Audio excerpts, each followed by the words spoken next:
네, 오늘 우리가 사도행전 23장 10절부터 30절까지의 말씀을 본문으로 해서 주님이 먼저 가신다 라는 제목으로 하나님의 은혜를 나누게 될 때 주님의 놀라우신 은혜와 사랑이 우리를 충만하게 할 줄로 믿습니다.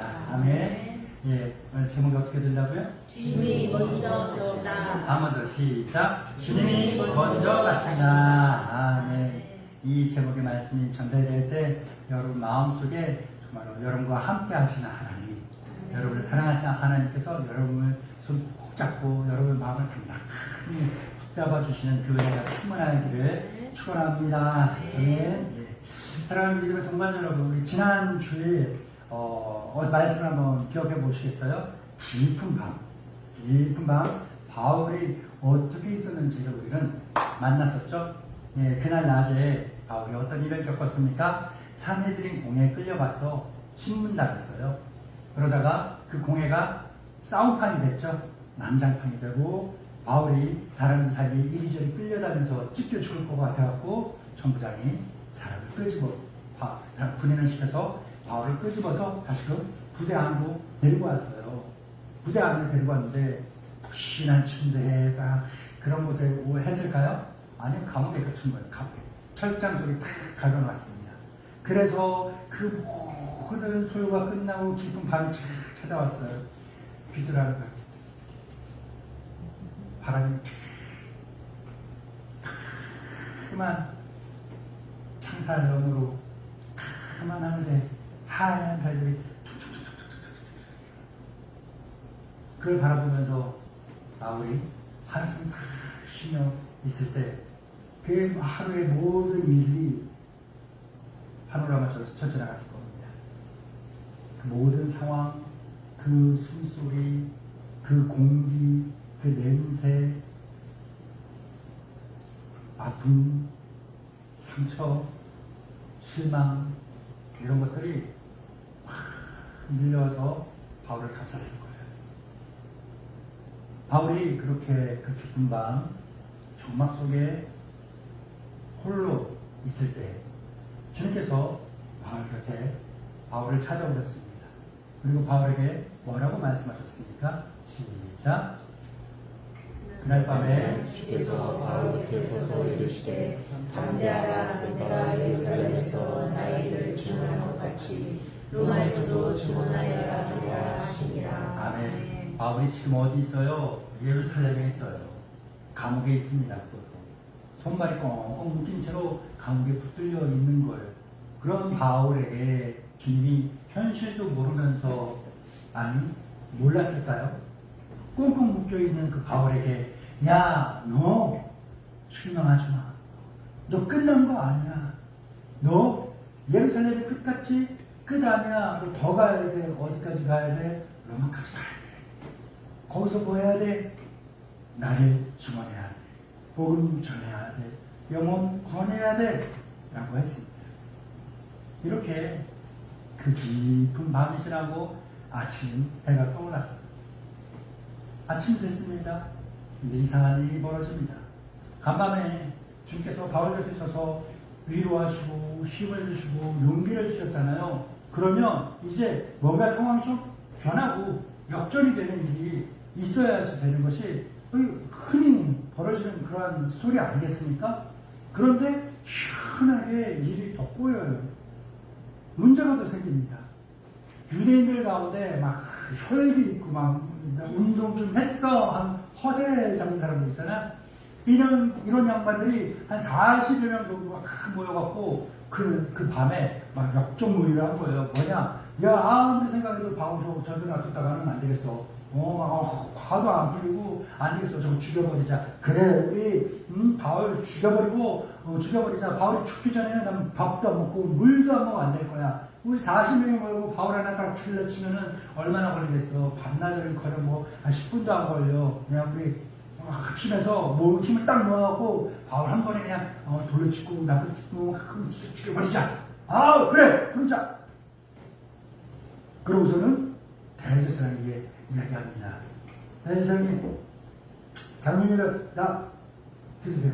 우리 40명이 바울 죽기 전에는 먹지도 않고 마시지도 않을 거예요.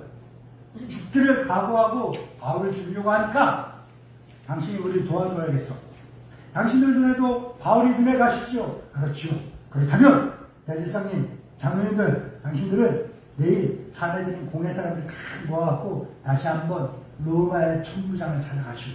천부장 찾아가서 우리가 바울에 대해서 조금 더 자세하게 조사할 것이 있으니 사내들인으로 다시 바울을 보내달라고 이야기하시오. 그러면 천부장이 당신들의 이야기를 듣고 꼭 호위병 몇 명만 붙여갖고 바울을 사내들인으로 보낼 거예요. 그러면 우리는 그 중간에 숨어있다가 우리 40명이 숨어있다가 갑작스럽게 달려들어서 그 몇 명 안 되는 호위병이 제압해버리고 바울을 그 자리에서 죽여버리고 우리는 도망갈 테니까 당신 정부장에게 이야기하시오. 이렇게 이야기했어요. 이 모든 준비가 끝났어요. 대제사장은 오케이! 장로들 오케이! 얘기한 거예요. 아, 그렇게 하겠다! 그러면 이제 무력과 종교와 정치 이 모든 것들이 한데 뭉쳐서 바울 한 사람 죽이려는 모든 계획이 준비가 됐어요. 그런데 주님은 뭐라고 하셨습니까? 바울에게 예루살렘이 끝이 아니야. 너 로마까지 가야 돼. 라고 말씀하셨어요. 이야, 어때요? 로마 갈 수 있겠어요? 상황이 이런데? 로마 가기는 그냥 예루살렘 벗어나는 것도 어려울 거예요. 그런데요, 오늘 말씀을 해서 꼭 한번 살펴봐야 할 것이 있어요. 중요하게 우리가 살펴봐야 할 것이 있는데 뭐냐? 바울을 죽이기 전에는 식음을 전폐한다는 그런 40명 있었잖아요. 그 사람들이 정말 민첩하게 힘을 다해서 막 움직이고 조직을 결성하고 그런 것 같다 보이는데 사실은 그렇지 않다는 거예요. 그들이 모여서 역적 모의를 음모를 꾸미기 전에 먼저 누가 바울에게 이야기했어요? 주님이 먼저 움직이셨어요. 주님이 먼저 바울에게 나타나셔서 바울아 힘내. 왜 끝이 아니야? 너 여기를 넘어서 떠나서 이제 로마로 갈 거야. 거기서 나를 증언할 거야. 주님이 말씀하셨어요. 중요한 게 뭐예요? 사람의 음모보다 사람의 움직임보다 주님의 약속이 먼저였다라는 거예요. 먼저. 이제 주께서 약속하신 것이 이제 현실로 나타나기 시작합니다. 바울의 생질, 요즘은 생질이란 말 안 쓰죠. 저 어릴 때만 해도 생질이란 말을 조금 듣긴 했어요. 우리 시원이 생질이 뭔가 줄 알아요? 그 수정이 말고. 수정이가 두 수정이가 나란히 앉아있어갖고, 예. 생질 무슨 말인지 모르죠? 모르죠? 아니, 빨간 수정이 말해야 돼요. 얼굴이 빨개졌어. 네. 생질이 무슨 말인지 모르죠? 그 앞에 앉아있는 청년. 생질이 무슨 말인지 알아요? 몰라요. 생질은 뭐예요? 원사님? 조카요. 바울의 생질 하면요, 우리 촌수를 따지는 그 지칭하는 말들 가운데 한 가지인데, 생질하면 조카를 이야기하는 거예요. 그러면 그 조카에게 바울은 촌수가 어떻게 돼요? 삼촌이 되는 거죠. 삼촌이 되는 겁니다. 그러니까 바울의 조카가 이 이야기를 들은 거예요. 40명이 모여서 있다가, 숨어 있다가 바울을 죽이기 전에는 먹지도 않고 마시지도 않겠다. 이 얘기를 딱 들은 거예요. 그랬더니 이 조카가 팔이 바깥으로 굽어요? 안으로 굽어요? 안으로 굽어요. 그러니까 사람들은 바울, 내 삼촌, 뭐라고 이야기하는데 조카가 봤을 때는 삼촌 편 들겠어요? 저 사람들 편 들겠어요? 삼촌 편 들어요? 저 사람들 편 들어요? 삼촌 편 들어요. 그러니까 밤에 몰래 바울 삼촌 갇혀있는데 간 거야. 가갖고 이제 뭐하고요? 삼촌 내가 들으니까 이 40명이 모여갖고 빼치게 삼촌 죽이시게 먹지도 않고 마시지도 않고 그래요. 그랬더니 바울이 탁 끊어서 뭐였어요? 자기 지키는 간수들을 책임지는 백부장을 불렀어. 백부장이 야 너씩 할라 했어. 그러니까 바울이 누구예요? 묶여있지만 누구예요? 로마 사람이에요. 로마 사람이니까 그 얘기를 안 들을 수가 없어. 무시할 수가 없어. 그래갖고 뭐 한 거예요? 백부장이 얼른 와갖고 그 무슨 얘기를 할 게 있어? 여기에 이 청년이 천부장한테 할 얘기 있다고 하니까 당신이 데리고 천부장한테 데리고 가주시오. 그럼 이 청년이 총장에게 뭔가 이야기할 거예요. 하여튼 알겠어. 뭣도 몰라. 뭔 일인지 몰라. 아니, 로마 사람이 하라니까 하는 거예요. 그래서 쭉 데리고 갔어요. 그랬더니 가. 이 청년이 바울이 날 불러서 이 청년이 당신이 할 말 있다고 데려가라 했습니다. 그래서 데리고 왔습니다. 아 그래? 청장이 바울의 조카의 손을 딱 잡고 어깨를 잡았겠죠. 어깨를 잡고 그래. 저쪽 창이 있는 곳, 창문에 있는 저 구석, 저 정도 치면 될 것 같아요. 백부장 저쪽에 있고 그리고 그래, 바울이 보냈다고? 그래. 로마 사람이 바울이 보냈구나. 그래. 나한테 뭔 얘기하려고 할 말 있다며. 이런 분위기는 대부분 뭐예요? 바울이 갇혀있고 천부장에게는 권세가 있어요. 가둬놓을 권세와 석방시킬 권세가 있는 거예요. 그림이 그려주시죠. 천부장이 어떤 마음으로 바울의 조카를 느끼하게 하면서 데리고 왔을지 뭘 말했을 것 같아요? 풀어달라고. 우리 돈 갖고 왔으니까 보석금 받고 좀 풀어주세요. 이걸 생각했어요.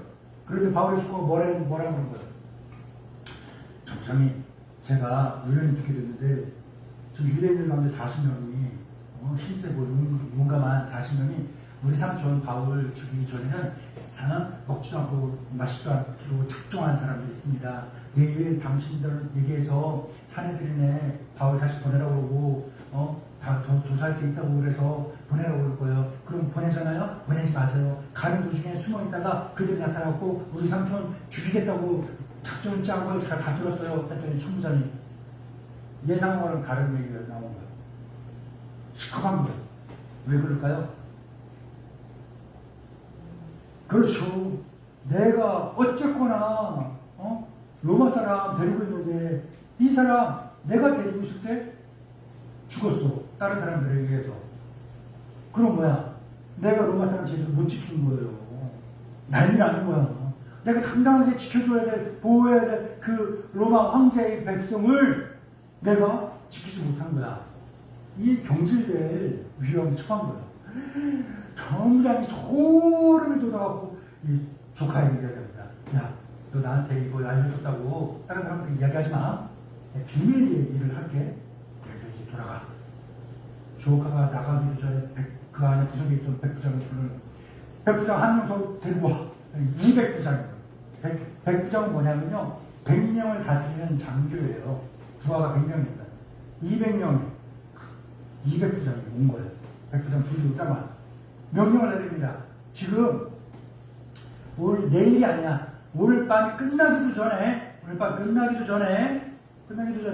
바울을 예루살렘에서 저 해변에 있는 신도시 총독이 있는 그 도시 또 보내야 돼. 밤 제3시에 밤 제3시는 몇 시일 거예요?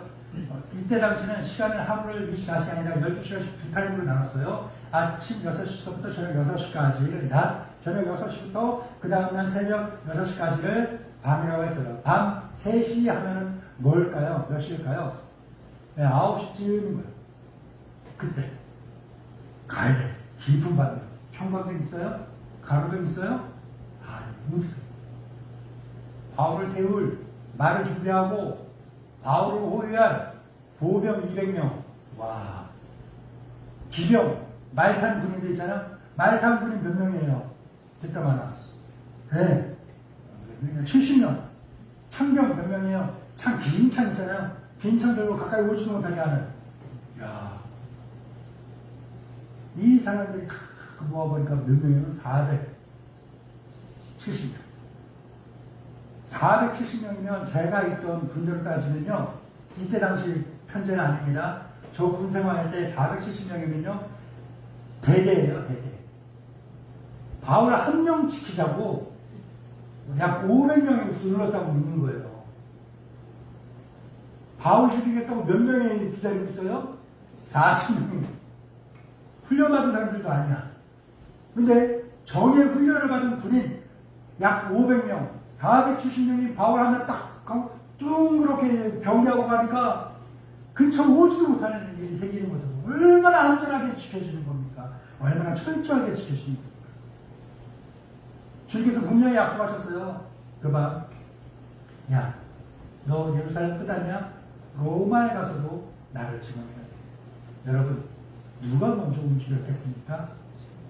주님이 먼저 움직인 거예요. 바울이 먼저 간 것 같고, 바울의 생질이 먼저 뛰어간 거, 조카가 먼저 뛰어간 것 같고, 그런데 사실은 누가 제일 먼저 간 거예요? 주님이 먼저 가신 겁니다. 사랑하는 믿음의 동반자 여러분, 이 사실을 몰랐던 사람이 많이 있습니다.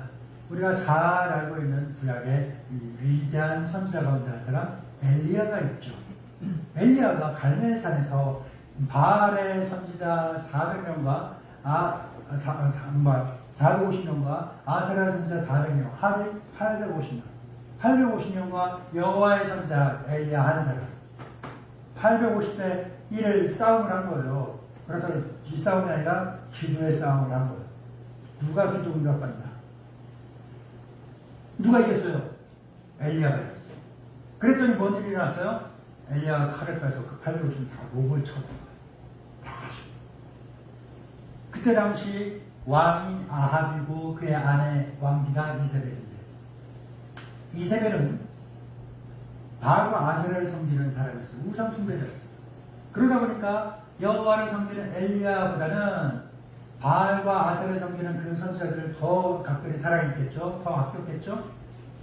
엘리야가 바알과 그 나라에 있는 바알과 아세라 선지자 850명을 다 불러서 한 자리에 다 도륙을 내버렸다니까, 참수를 해버렸다니까, 이 얘기를 듣고서 이세벨이 확 돌아버린 거야. 내가 오늘 밤에, 오늘 지나기 전에 엘리야를 죽이지 않으면 내가 사람이 아닌가 싶었고, 모든 군대를 동원해서 엘리야 단체에서 죽이겠다고 그러는 거예요. 그랬더니 엘리야가 이 이야기를 듣고 막 도망갑니다. 도망가고 지치고 지쳐서 로데나 마을에서 정신을 잃고 쓰러져 쉬다가 결국 주님께서 깨우셔서 다시 또 도망가고 하는 거예요. 그래서 결국 광야 저 끝에 있는 호렙산에 있는 동굴에 탁 들어가서 숨어있는데, 그 숨어있는 엘리야에게 하나님이 찾아와서 그랬잖아. 엘리야 너 여기 와서 뭐하고 있어? 하나님 다 보셨잖아요. 다 아시잖아요. 하나님께서 이 나라 한 사람 없고 남은 남았는데 이세벨이 이제 나 죽이려고 그러고 있어요. 나 이제 무서워서 못해요. 이제 나 다 죽고 나만 남았어요. 이러니까 하나님이 엘리야에게 뭐라고요? 야, 너 지금 동굴 속에 숨어있지 마. 너 해야 할 일이 있으니까 빨리 나와. 그리고 다시 가. 나 잡히면 죽으면 돼요. 그럼 남아서 이 세상에 나갈 건데, 나 죽으면 주님 증언할 사람 누가 있고, 주님께 예배해 드릴 사람 누가 있고, 주의 말씀을 전할 사람 누가 있고, 주의 이름으로 사람들을 영원히 구원할 사람 누가 있겠어요? 하나님 나밖에, 내가 죽으면요 나는 살아야죠. 아니야 엘리야야, 네가 몰라서 그러지. 너 혼자 그 850대 1의 싸움을 하고 있을 때, 그때까지도, 아니 지금까지도 바알에게 아세라에게 무릎 꿇지도 않고 절하지도 않은 여호와를 섬기는 순수한 믿음의 백성 7,000명을 내가 남겨두었다. 하나님 말씀하십니다. 엘리야가 이제 끝장입니다 라고 이야기할 때 하나님은 계속 일하고 계십니다. 내가 보지 못한다고 해서 하나님이 일하지 않는 거 아니에요. 하나님은요 원래 보이지 않는 분이세요. 그렇기 때문에 그분의 일하시는 게 보이지 않는 게 당연해요. 그러니까 내가 볼 수 없다고 해서 하나님이 안 계신 것이 아닙니다. 내가 볼 수 없을지라도, 내가 그 어떤 상황에 있을지라도 하나님은 계속해서 일하고 계십니다. 누구를 위해? 나. 할렐루야. 그런데 하나님께서는요 보이지 않는 곳에서 보이지 않게 일하시면서 엘리야를 도울, 엘리야와 함께 있는 7,000명을 준비해 놓으셨는데 준비만 하신 걸로 끝났냐? 아니에요. 다윗을 한번 떠올려 보세요. 다윗은요 역대상 14장에 이런 일이 나옵니다. 다윗이 왕이 되고 나서 블레셋과 전쟁이 벌어집니다. 근데 그 전에 블레셋과 다윗이 싸웠어요. 누가 이겼을까요? 다윗이 이겼어요. 다윗이 똑같은 사람하고 싸웠는데 이겼어. 근데 또 한 번 붙잡고 블레셋이 딱 쳐들어온 거예요. 여러분, 권사님 보세요. 권사님하고 누가 싸웠는데 권사님이 이겼어.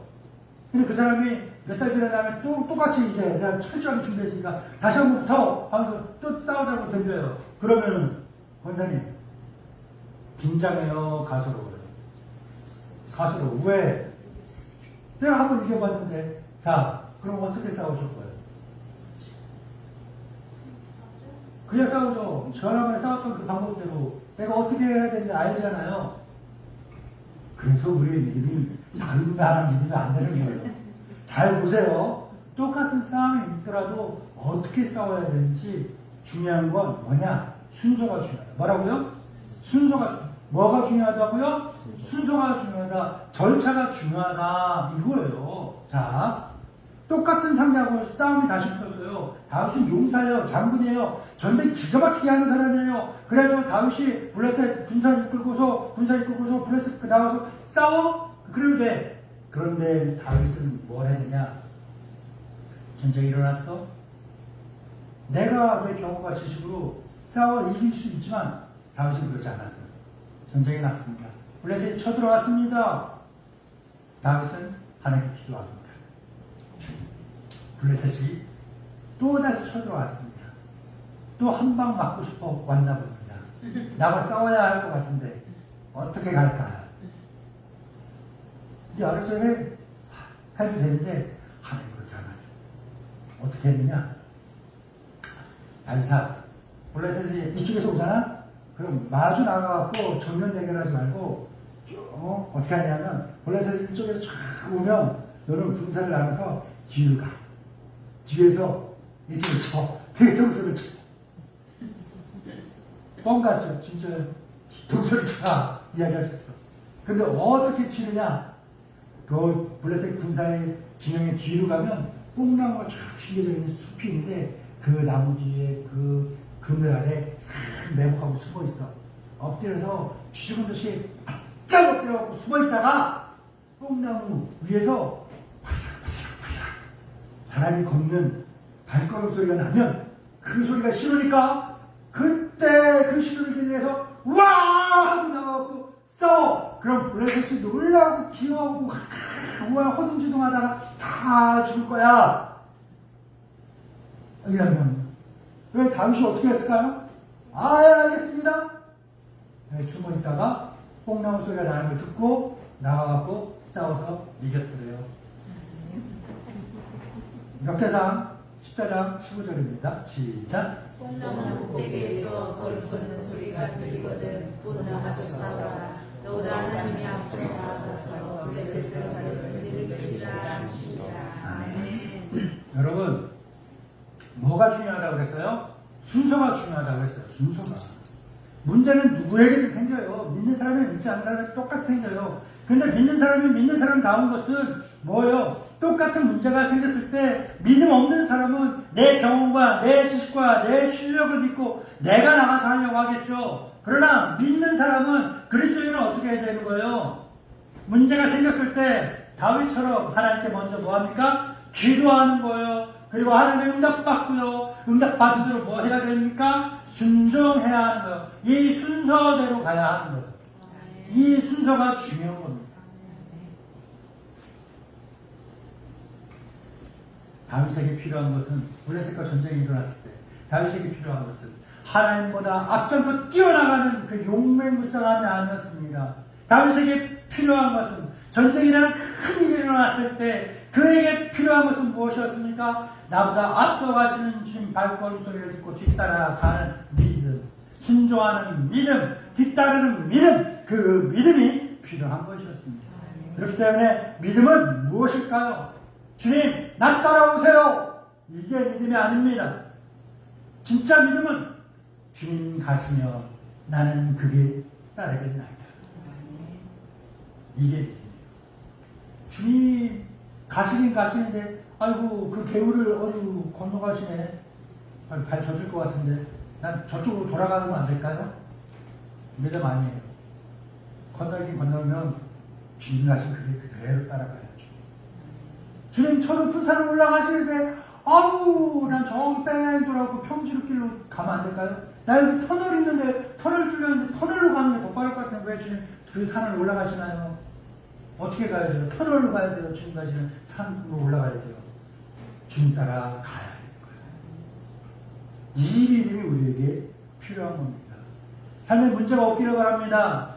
그러나 삶의 문제는 생길 수밖에 없어요. 필연이에요. 그게 인생이니까. 그렇다면 여러분의 삶에서 문제가 생겼을 때 어떻게 해야 되겠습니까? 주님 따라가세요. 믿음으로 주님 따라가세요. 주님 가시는 길 몰라요? 기도하세요. 말씀을 보세요. 그러면 주께서 알려주십니다. 이거야. 따라오면 돼. 여러분, 주님 먼저 가시면 그 길 따라가는 거 이게 믿을 줄 믿습니다. 한 사람 더 볼까요? 모세와 여호수. 이제 모세가 죽을 날이 임박했습니다. 유언을 남겨야 돼요. 하나님의 말씀에 따라 자기 후계자로 여호수아를 세웠습니다. 그리고 여호수아가 후계자가 되니까 여호수아가 얼마 막 겁났어요. 왜? 이제 모세는 죽는다고 그러지. 자기가 200만 명의 백성들을 이끌고 요단강을 건너가야 되고, 건너가면 끝나는 게 아니라 건너가면 자기들보다 훨씬 더 힘센 강한 그 가나안 족속들이 막 죽이려고 싸우자고 기다리고 있는데 어떻게 그 싸움을 싸워서 이기겠어요? 여호수아 부담이 너무나 힘들었어요. 스트레스 많이 받았어요. 그러한 여호수아에게 모세가 이야기합니다. 야, 겁내지 마. 두려워하지 마. 하나님이 함께 하시고 너희를 떠나지 않고 버리지 않고 너희와 함께 하시고 너희보다 이 요단을 건너가셔서 가나안 땅에 이르시고 그 모든 길을 만드시고 너희에게 올 길을 보여주실 거야. 겁내지 마. 걱정하지 마. 하나님은 바로 말씀 볼까요? 신명기 31장 3절과 6절입니다. 시작. 너희는 강하고 담대하라. 두려워하지 말라. 그들 앞에서 떨지 말라. 이는 내 하나님 여호와 그가 너와 함께 가시며 결코 너를 떠나지 아니하시며 버리지 아니하실 것임이라 하고. 그리하면 여호와 그가 하고 아멘. 두 절이 다 들어가 있죠. 이스라엘이 강해서 여호수아가 모세 뛰어나서 아니에요. 하나님께서 함께 하시는 거 이길 수 있는 겁니다. 두려워하지 마세요. 겁내지 마세요. 쫄지 마세요. 왜? 하나님이 나와 함께 하시거든요. 나보다 먼저 하신 하나님, 나를 사랑하시는 하나님, 내가 믿는 전능하신 하나님께서 나와 함께 하시거든요. 여러분과 함께 하시거든요. 우리와 함께 하시거든요. 그러니 아무리 문제가 커도 쫄지 마세요. 겁먹지 마세요. 일어납시다. 왜? 하나님이 먼저 가시니까. 보고 따라만 가면 되는 겁니다. 모세가 여호수아에게 다시 말합니다. 31장 8절입니다. 신명기 시작. 왜냐하면 여호와 그가 네 앞에서 가시며 너와 함께 하사 너를 떠나지 아니하시며 버리지 아니하시니 너는 두려워하지 말라. 놀라지 말라. 아멘. 같은 말씀 반복되잖아요. 뭐예요? 너의 앞서 가신다. 너보다 앞서 가신다. 너보다 조금 앞에 가시니까 그분만 보고 따라가. 라는 거예요. 여호수아에게 필요한 건 다 한 가지예요. 뭐예요? 주님 가신 길 보고 따라간다는 믿음. 이것만 있으면 되는 겁니다. 여러분, 엘리야,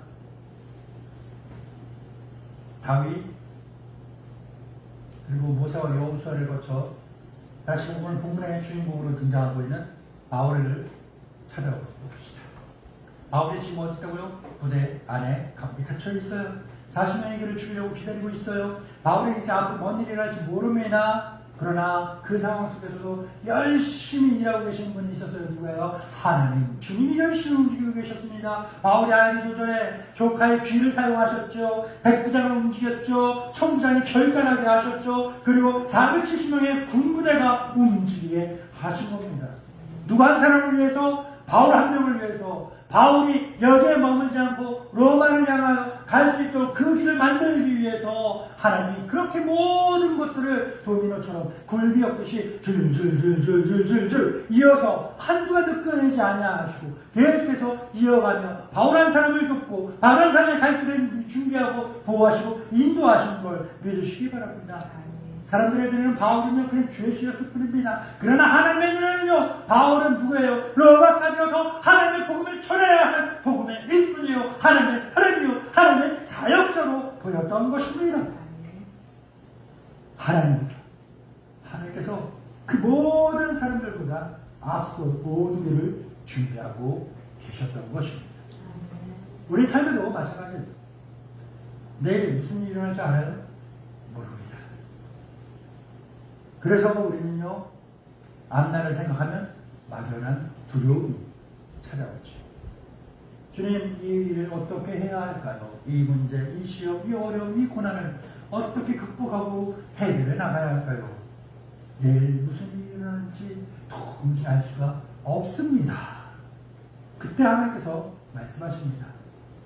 네가 먼저 가서 뭐 좀 해놓으라고 이야기한 적 없었어. 단 한 번도 없어. 뭐냐? 항상 내가 먼저 간다. 누가 먼저 간다? 내가 먼저 간다. 누구요? 하나님이 먼저 간다. 그래서 우리가 가는 모든 인생의 길은요, 믿음의 길은요, 믿음의 인생은요, 주님을 모시고 가는 것 같죠? 주님 모시고 가는 길이 아니에요. 나보다 먼저 가신 주님의 길, 뒤따라 가는 것. 이것이 믿는 사람의 인생이고 믿음의 길인 것입니다. 주님을 모시고 간다 싶으면요, 뭐 하는 것 같아요? 내가 주님을 등에 업고 가는 것 같아요. 그게 아니야. 거꾸로야. 주께서 나를 등에 업고 가시는 거예요. 이게 믿는 사람의 인생이에요. 주님 모시고 가는 것 같으면 뭐 하는 거예요? 주님이 걸어가신 발자국 보고 이렇게 따라만 가면 됩니다. 길을 잃을 필요가 없죠. 주님 가는 뒷모습 보고 따라가면 되는 거예요. 여러분, 누군가 함께 걸어가야 돼. 나보다 앞서 조금 걸어가는 사람에게 뒤에 보면서 이렇게 가봐요. 얼마나 여러 감정이 드는지. 웃기고 그래요.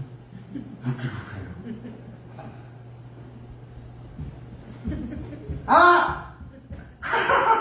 막 이러면서 갈 때 얼마나 웃기죠. 그런 게 있어요. 그런 사람 있어요. 나보다 먼저 가는 사람, 나보다 먼저 가시는 그 주님, 뒷모습 보면서 가세요. 그러면요, 즐겁고 편하네요. 아니, 물론 내가 걸어가니까 발 아프겠지. 무릎 아프겠지. 피곤하겠지. 그럼 걷는데 안 피곤한 사람이 어디 있고, 공부하는데 안 힘들 사람이 어디 있고, 일하는데 안 힘들 사람이 어디 있어요. 그거는 당연히 있어야 되는 기본, 기초니까, 그거 갖고, 투덜투덜 힘들다고 죽겠다, 못 살겠다 하지 말고, 그보다 나보다 앞서 가신 그 주님 뒷모습 보면서 따라가면 그 피곤함도 이길 수 있다는 거예요. 그러니까 다 봐야 믿겠습니다. 다 알고 난 다음에 이해해야 믿겠습니다. 이런 말 하지 마세요. 다 알지 못해도 괜찮아요. 다 준비하지 못해도 상관없음. 우리에게 필요한 건 뭐예요? 내 능력이 아니야. 지식이 아니야. 뭐야? 바로 나보다 먼저 가시는 주님 붙잡고 따라가는, 뒤따르는 믿음. 이것이 우리에게 필요한 겁니다. 지난주에 우리 고백했잖아요. 바로 그 밤. 바울의 그 밤. 내 인생의 바로 그 밤. 주께서 내 곁에 서 계십니다. 힘주시고 위로하십니다. 그런데 그 주님, 내 옆에만 서 계시는 분이 아니라 바울의 곁에만 서 계시는 분이 아니었어요. 뭐예요? 약속하시고 먼저 움직이시는 분이에요.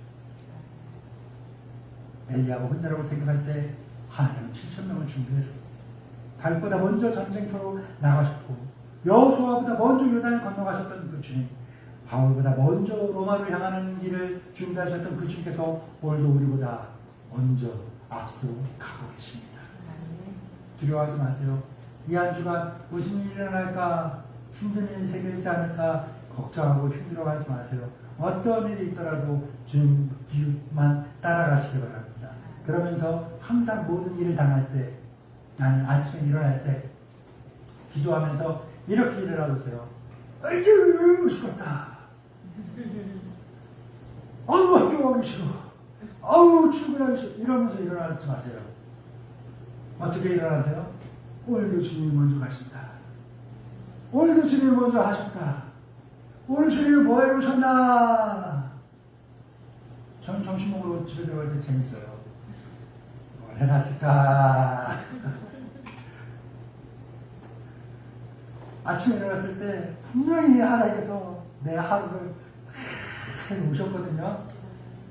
주님께서 어떻게 해놓으셨나? 바로 갈까? 하면서 그렇게 아침에 일어나보세요. 아, 즐거운 하루 아니겠습니까? 행복한 하루 아니겠습니까? 그러니까 여러분, 우리 믿음으로 살아가는 사람들 인생 살아갈 때, 하루하루 살아갈 때, 한 시간 한 시간 살아갈 때 주님보다 앞서가려고 애쓰지 마세요. 힘들어요. 어떻게 가면 돼요? 나보다 먼저 가신 주님 그 뒤만 절절절절 따라가는 그 믿음과 순종으로 따라가시기 바랍니다. 세상 편하고 즐겁고 행복합니다. 나보다 먼저 가시는 그 주님 따르는 믿음으로 살아감으로써 날마다 범사가 행복하고 즐거운 축복의 삶이 되기를 우리 주 예수 그리스도의 이름으로 축복합니다. 주님의 말씀을 잘 기도합니다. 여호와 그가 내 앞에서 가시며 너와 함께 하다 너를 떠나지 아니하시며 버리지 아니하시니 너는 두려워하지 말라 놀라지 말라. 아멘. 우리보다 먼저 가시는 주님 보이지 않는 곳에서도 일하고 계심을 믿게 하시고 두려움 때문에 주저앉지 않게 하옵소서. 주님보다 앞서지 않으며 주님의 발걸음을 분별하여 믿음과 순종으로 담대히 주님의 길을 따르게 하옵소서. 우리 구주 예수 그리스도 이름으로 기도드립니다. 아멘.